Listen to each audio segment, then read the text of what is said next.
والموقوذة والمتردية والنطيحة وما أكل السبع إلا ما زكيتم۔ تم پر حرام کر دیا گیا ہے مردار جانور، خون، خنزیر کا گوشت، اور وہ جانور جس پر اللہ کے علاوہ کسی اور کا نام لیا گیا ہو، اور وہ جانور جس کا گلا گونٹ دیا گیا ہو، اور وہ جانور جس کو زخمی کر کے مار دیا گیا ہو، اور وہ جانور جو اوپر سے لڑک کر گر گیا ہو، اور وہ جانور جس کو دوسرے جانور نے سینگ مار کر مار ڈالا ہو، اور وہ جانور جن کو درندوں نے کھا لیا ہو، مگر یہ کہ تم ان کو ذبح کر لو۔ یہ سورہ مائدہ کی تیسرے نمبر کی آیت ہے۔ پہلے نمبر کی آیت میں معاہدے کو پورا کرنے کا تذکرہ تھا کہ بندوں نے اللہ سے جو معاہدہ کر رکھا ہے کہ تیری بندگی کے ساتھ اپنی زندگی کو پورا کریں گے، تیری حلال کردہ باتوں کو حلال سمجھیں گے اور حرام کردہ چیزوں سے پرہیز کریں گے، اس معاہدے کو پورا کرنا ہے۔ معاہدے کے اندر یہ بات بھی داخل ہے کہ انسان اپنے نفس سے معاہدہ کر کے منت مان لے کہ میرا فلاں کام ہو گیا تو میں نیک کام کروں گا، یا صدقہ کروں گا، یا فلاں کا تعاون کروں گا، یا اتنے روزے رکھوں گا، یا اتنے نوافل پڑھوں گا۔ تو یہ بھی اپنے نفس سے معاہدہ ہو گیا منت کی شکل میں، اس کو بھی پورا کرنا ہے۔ ایک معاہدہ اللہ سے، ایک معاہدہ اپنی ذات سے، ایک معاہدہ ایک انسان کا دوسرے انسان سے۔ کوئی وعدہ کر لیا، شرط یہ ہے کہ نیکی کا وعدہ ہو، گناہ کا وعدہ نہ ہو۔ اگر کسی نے معاہدہ کر لیا کہ اپنے دونوں مل کر کسی کو ماریں گے تو یہ غلط کام کا معاہدہ ہے، یہ معاہدہ پورا کرنا نہیں چاہیے۔ نیک کام کا معاہدہ ہے تو اس کو پورا کیا جائے گا۔ ایک ملک کا دوسرے ملک سے معاہدہ ہو رہا ہے، اس کو بھی پورا کریں گے۔ تو معاہدے میں ساری چیزیں داخل ہیں، خاص طور پر اللہ کی بندگی، اور بندگی میں حلال کردہ چیزوں کو حلال سمجھنا اور حرام کردہ چیزوں کو حرام سمجھنا۔ انہی کی فہرست آ رہی تھی لا تحلوا شعائر اللہ، کہ اللہ کے سمبول کو، اسلام کی بڑی بڑی علامت کو جو شناخت کے لیے اسباب کے طور پر استعمال ہوتی ہے، ان کی بے حرمتی نہ کرو۔ تو پہلی آیت اور دوسری آیت میں ان کا تذکرہ ہوا۔ تیسری آیت کے اندر جانور، ایسے جانور کہ جن کے گوشت کے استعمال سے انسان کے جسم کو نقصان پہنچتا ہے، یا جسم کو نقصان نہیں پہنچتا مگر روح کو نقصان پہنچتا ہے، کہ قلبی کیفیات، دلوں کی کیفیات خراب ہو جاتی ہے، ایسے جانوروں کو شریعت نے انسان کے لیے حرام کر دیا ہے۔ ان میں سب سے پہلی چیز جو حرام ہے وہ ہے مردار جانور۔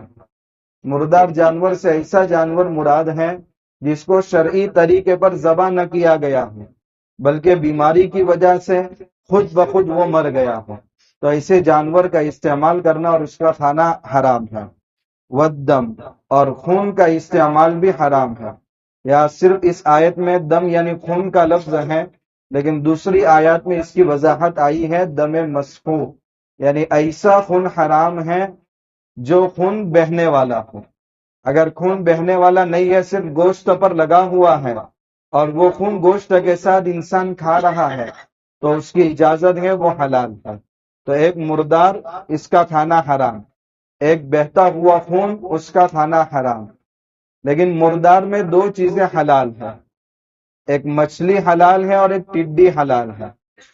مچھلی پکڑ کر دریا سے لائے اور کھانے سے پہلے مر گئی، اب اس کو مردار حالت میں کھا سکتے ہیں۔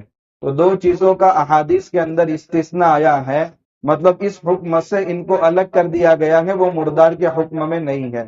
یعنی مچھلی اور خون، مچھلی اور ٹڈی، یہ دو چیزیں مردار کے حکم میں ہونے کے باوجود حلال ہے انسان کے لیے۔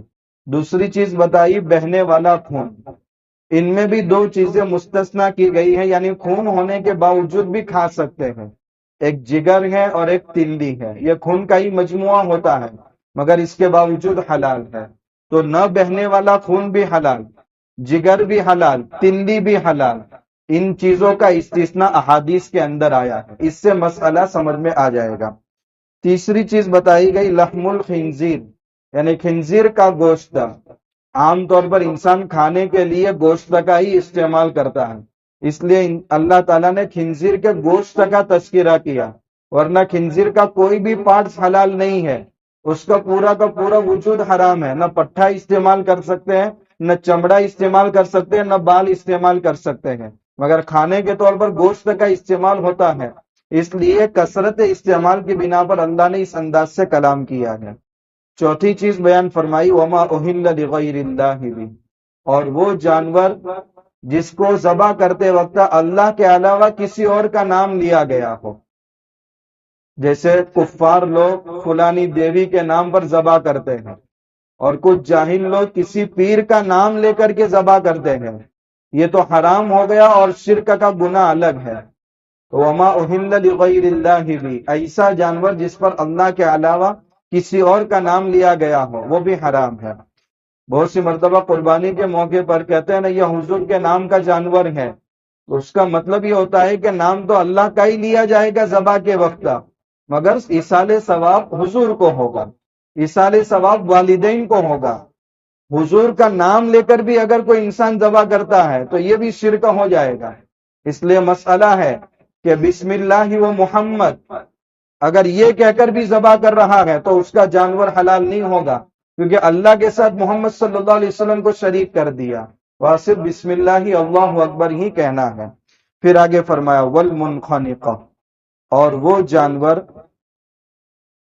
جو گلا گھونٹ کر مار دیا گیا ہے، یا بسا اوقات جانور ایسی جگہ جال میں پھنس جاتا ہے کہ گھٹ گھٹ کر کے مر جاتا ہے، تو یہ بھی مردار کے اندر داخل ہے، مگر زمانے جاہلیت میں ان کو حرام نہیں سمجھا جاتا تھا، تو قرآن نے مستقل اس کے لیے الگ الفاظ استعمال کر کے اور مزید صراحت کے ساتھ حرام کر دیا۔ تو وہ جانور جس کو گلا گھونٹ کر مار دیا گیا ہو وہ بھی حرام ہے۔ والموقوذہ، اور وہ جانور جس کو اس انداز سے چوٹ لگی ہو کہ چوٹ پہ وہ زخم برداشت نہ کر سکے اور مر گیا ہو۔ اسی لیے تیر کبھی دو انداز سے جانور کو لگتا ہے، بسا اوقات تیر کا نوکیلا حصہ اگر جانور کو لگا اور جانور مر گیا تو ایک شرط کے ساتھ وہ جانور حلال ہے کہ تیر چھوڑتے وقت اس نے بسم اللہ اللہ اکبر پڑھا ہو، اور وہ تیر نوکیلے انداز سے لگ کر کے وہ جانور مر گیا تو وہ جانور کا شکار حلال ہے، اس کو کھا سکتے ہیں۔ مگر اگر تیر عرض کی شکل میں یعنی آڑے انداز میں تیر لگا ہے اور اس انداز سے چوٹ لگی اور وہ جانور مر گیا تو اس کو نہیں کھا سکتے۔ ٹھیک اسی طریقے سے بندوق کی گولی کسی جانور پر چلائی اور اس کی چوٹ سے جانور مر گیا تو وہ جانور حرام ہو جائے گا۔ ابھی بندوق سے ہی تو شکار کرتے ہیں تو اس کی صورت آگے آ رہی ہے۔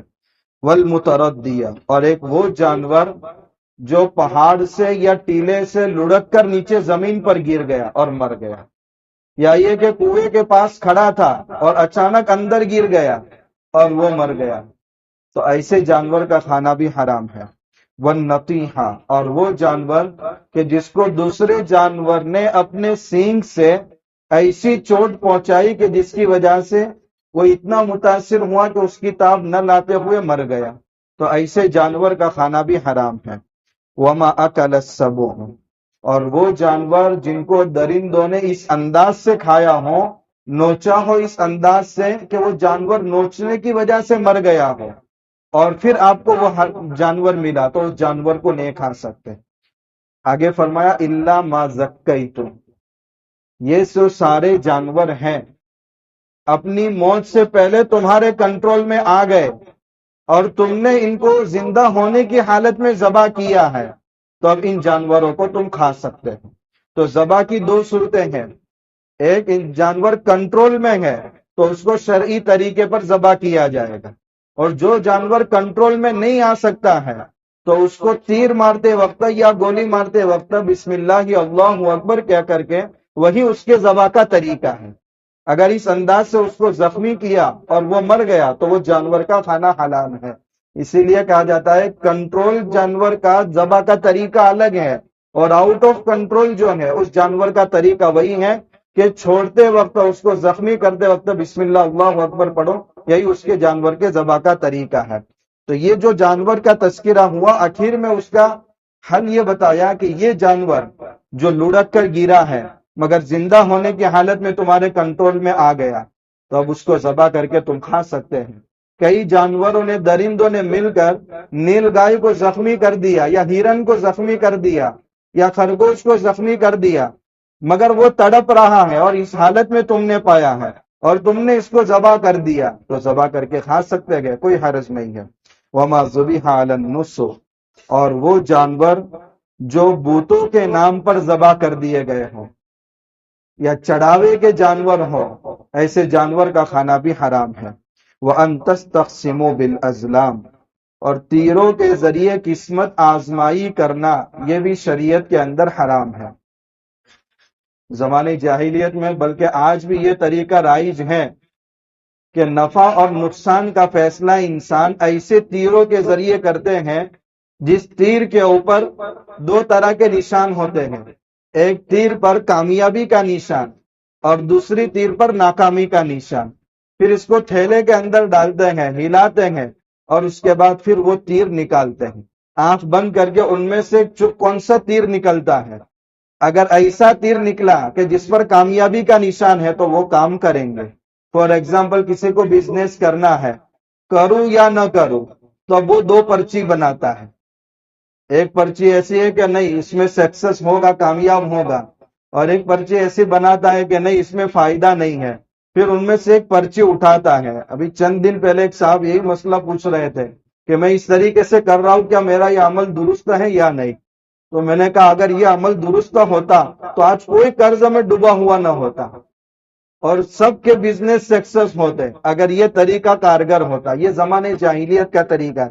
تو ایک صورت یہ ہے، اس لیے شریعت نے اس کے تبادلے میں صلاۃ الاستخارہ رکھی ہے کہ نماز استخارہ، 2 رکعت نماز پڑھو بالکل نفل کے انداز میں، اس کے لیے کوئی مستقل الگ نماز نہیں ہے، پہلی رکعت کی کوئی الگ صورت نہیں ہے، دوسری رکعت کی کوئی الگ صورت نہیں ہے، جیسے ہم 2 رکعت نفل پڑھتے ہیں بس وہی 2 رکعت نفل پڑھو۔ اس کے بعد سونا بھی ضروری نہیں ہے۔ بہت سے حضرات یہ سمجھتے ہیں کہ صلاۃ الاستخارہ پڑھنے کے بعد پھر رات میں سو جاؤ، پھر حضرت جبرائیل علیہ السلام آسمان سے اتریں گے، تم کو بتائیں گے کہ یہ کام کرو، یا تم کو کہیں گے یہ کام مت کرو۔ کوئی خواب بھی نہیں آتا اور کوئی خواب میں بتاتا بھی نہیں ہے۔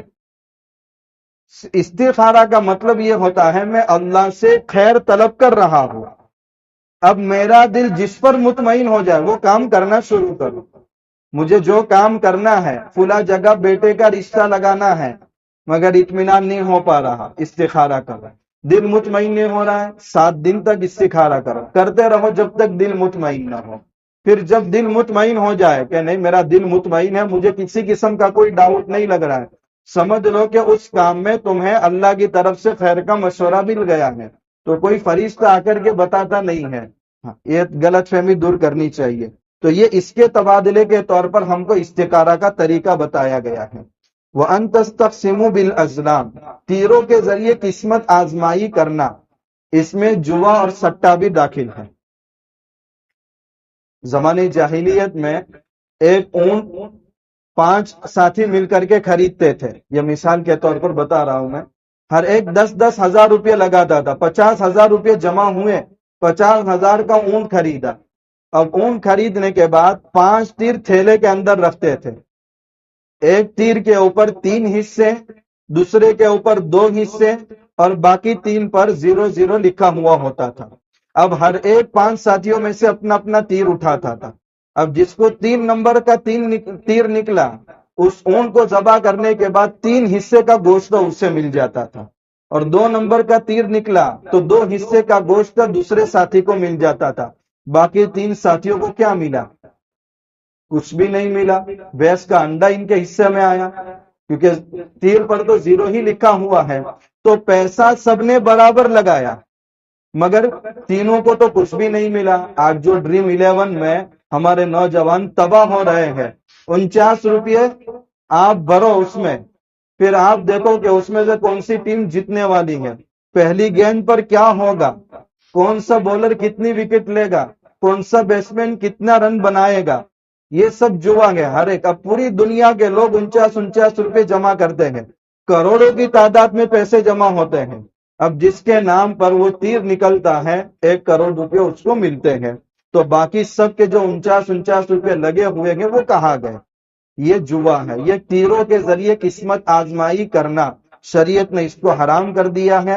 وہ زمانے جاہلیت میں اس کے طریقے الگ تھے، آج ہمارے زمانے میں اس کے طریقے الگ ہیں، مگر نام بدلنے سے حکم نہیں بدلتا۔ جیسے شراب کا نام ٹونک رکھنے سے حکم نہیں بدلتا، شراب بھی حرام ہے، ٹونک بھی حرام ہے، جوا بھی حرام ہے، ڈریم 11 بھی حرام ہے، سٹے بھی حرام ہے۔ ذالکم فسق، اللہ تعالیٰ فرماتے ہیں یہ بہت بڑا گناہ ہے، یہ حرام ہے، اس سے اپنے آپ کو بچانا چاہیے۔ آگے کی آیات انشاءاللہ ان کا تذکرہ کل کریں۔ سبحان